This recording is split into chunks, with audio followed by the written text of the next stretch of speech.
Hello again. I had a bit of an abortive live feed attempt then because of my Wi-Fi. So it's like starting slightly late today, but really what I wanted to talk about today was about bullying, because the mothering boards that I'm looking at the moment, I think it must be the start of a new school year. A lot of mums are talking about how their child is being bullied, so I thought that might be a useful thing for us to address today. But I think even though perhaps you might have children who aren't at the age where they're being bullied at school, the thoughts that I've got about how we can respond to bullying, I think applies to whatever age our children actually are.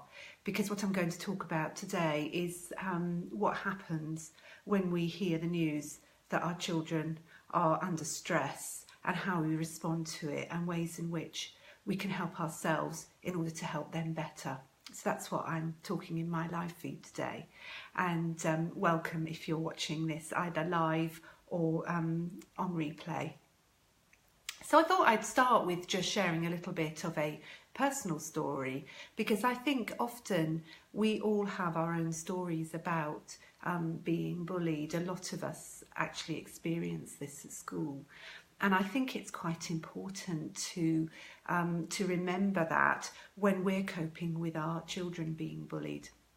I was about 12 when I started at a new school, and for a couple of years I had to catch a taxi and wait at a bus stop once the taxi dropped me off, with two other girls who would catch the bus into school with me. I lived a fair way out from school. And those two girls really were very spiteful to me at the time, and would spend the 10 or 15 minutes that we had before the bus came absolutely shredding me as a person. And I just didn't really know what to do or how to reply, and just tried to ignore what they were saying, which of course that doesn't really work. Those words can cut very deep, especially if you're not a very confident person. And in thinking about that now, I was thinking about it and I thought, well, why didn't I say something? And I think that's part of the thing about bullying, is it's quite a shameful thing that you're being subjected to. And the people who are bullying you, if it's an emotional abuse like that, it's about shredding your character, and so you end up believing what they're saying, and perhaps you don't think it's worth you saying anything. And so I'm sharing that because as parents, we may well not be told by our children that they're being bullied. It might be that our children actually want to protect our feelings, they want to look after us, they think they should be big enough to sort it out themselves, or else, as I say, they could be feeling really ashamed and not want to admit to it. They might even think that they might get into trouble for telling people, or that the bullying will get worse and they're frightened of the bullies. So I guess it's really important for us to keep an eye out for the signs, and if you see a change in your child's behaviour, perhaps if they become more naughty, or perhaps if they become more withdrawn, it might be worth just seeing what's going on for them in that, and not make the assumption that they're playing up because they're just naughty, but to really inquire, well, what is causing this change in behaviour.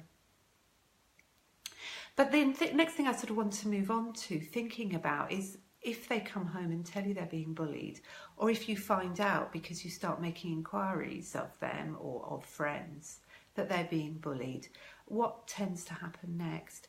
And I was talking to my other half about this, and he was saying that mother bears who are protecting their cubs are one of the most dangerous, well, they are the most dangerous animals in America.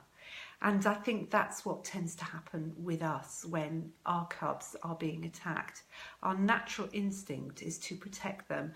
And that's a sort of inbuilt instinct in us. And when we have an attack or a threat like this, we tend to enter into our sort of self-protection system, and it's almost, well, it is instinctive.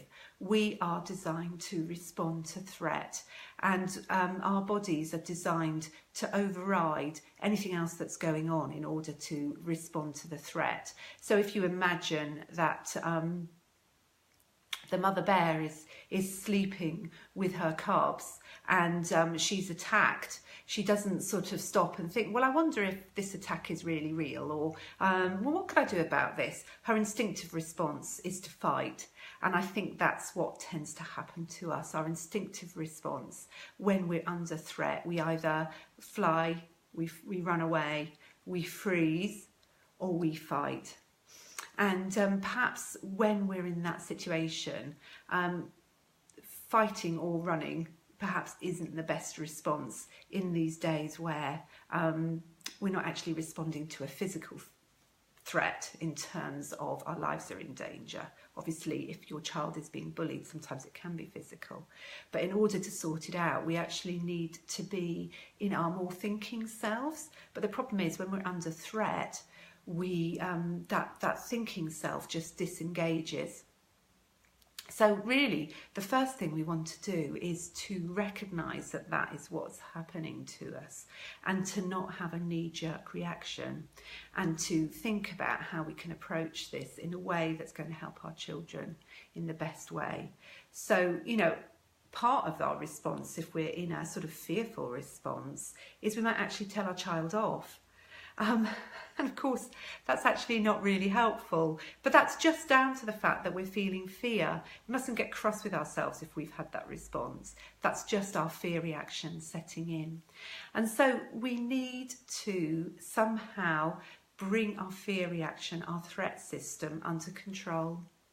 And what tends to happen when we're under threat is we have a burst of adrenaline and our heart starts beating faster, and it's what is called our sympathetic nervous system begins to take control. Our breathing will quicken, our heart will beat faster, we'll get ready to run or to fight. And we want to bring that response down in order that we can look after ourselves and look after our family members better. And I just want to run through a quick way of helping our threat system to be reduced. And what we want to do is we actually want to get something called our parasympathetic nervous system to operate. And our parasympathetic nervous system is connected to our breathing and our heart. And calm, slow breathing will bring our heart rate down, and it will allow our brains to function. It will allow that thinking part of our brain to actually regain control. And so the first thing is to remember is that when we're under threat, we tend to try and protect our body parts, our really precious body parts. So we sort of tend to curl up to protect ourselves. And so what we want to do is we want to take a deep breath and allow ourselves to uncurl, and to maybe just take a moment where we're sitting up quite straight like I'm doing at the moment, and to take some calm, slow breaths. And I'm going to share a quick exercise, and you can use this if your children are being bullied, or you feel your children are in trouble, or if you're stressed, if you're rushing to get to work, if you're in the car and somebody's cut you up, rather than fighting and getting into that sort of, oh, I'm going to show them. We want to bring our parasympathetic nervous system under control, and we do that with calm, slow breathing. And a helpful way to do it is to imagine that you want to take 5 breaths in a minute. And one of the things that you can do is the following breathing exercise. And when the live feed's finished, I'd like to encourage you to try this. So what you do is to a slow count of 5, you breathe in, and the slow count is at this sort of pace. 1, 2, 3, 4, 5. And then as you breathe out in your head very slowly at the same pace as you were breathing in, you say this phrase, body slowing down. So if you're saying it very slowly to yourself, and we'll have a bit of fun with this here, it's going to be something like this. Body slowing down. And that's as you breathe out. And then breathe in again to that count of 5. 1, 2, 3, 4, 5. And then breathe out again. But this time, as you breathe out again, you change the script slightly and you tell yourself that your mind is slowing down. So this is going to be something along the lines of mind slowing down. And then breathe into that slow count of 5. And just keep repeating that. Body slowing down as you breathe out, count into 5. Mind slowing down as you breathe out. Count to 5, breathe in. Body slowing down as you breathe out. Count to 5, breathing in. Mind slowing down as you breathe out. And what that's going to do is it's going to help your parasympathetic nervous system to begin to calm your body down, and that's going to allow the part of your brain that doesn't work when you're under threat to start working again. And that's going to give you time to consider your options, and perhaps you will actually want to take things further and actually approach the school about the bullying. But you're going to be in a much better position if you're coming from that calm place inside you, where you can talk to the people in charge, to the head or the teacher, in a rational adult manner. It's very easy when we're feeling under threat to come across as quite aggressive. And we don't want to do that, because the effect of the aggression is going to make people put their barriers up to you. You really want to stay in that adult calm self when you're discussing this problem with other people. And the way to do that is to engage your parasympathetic nervous system, to use your slow, calm breathing so that you can actually connect with the thinking part of yourself. And it means that you can hear what anybody else is trying to say to you. And just coming to the end of the live feed, so the other thing I'd just like to add about using that breathing exercise, and we can use that, it doesn't have to be when your child's being bullied, it can be whenever you're feeling upset or stressed. It's a really helpful way to help you calm down. And the other thing it can do is it can help you to be a little bit more compassionate towards yourself as well. Because actually, as a mum or as a dad, dealing with your child being in trouble is a really, really upsetting thing. And it brings up for us all those past experiences that perhaps we've had of being bullied. And perhaps we find it difficult to approach the school because we're worried that we're not good enough.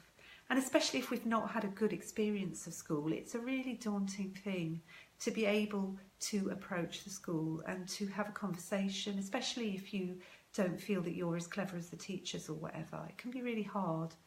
But using the breathing exercise can help us to just recognise that this is a hard thing for us to do, and it helps us to be kind to ourselves, and it helps to soothe us, and that puts us in a better position to know that we're okay and we can go and have a conversation, and that's all right.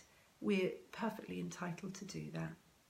So I hope that little talk on helping yourself to cope when your child is in trouble has been helpful to you. Please feel free to contact me on my Facebook page, which is The Good Enough Mum. And what I'm doing from this week is I will be posting up a link so that if you want to have a half-hour free conversation with me, you can get in touch with me and we can arrange that. So do keep an eye out for that, and I'd be very happy to hear from you. And thanks so much for watching, and I'll see you again same time next week. Hopefully I'll make it on time this week at 9:15. Thanks very much for listening. Bye.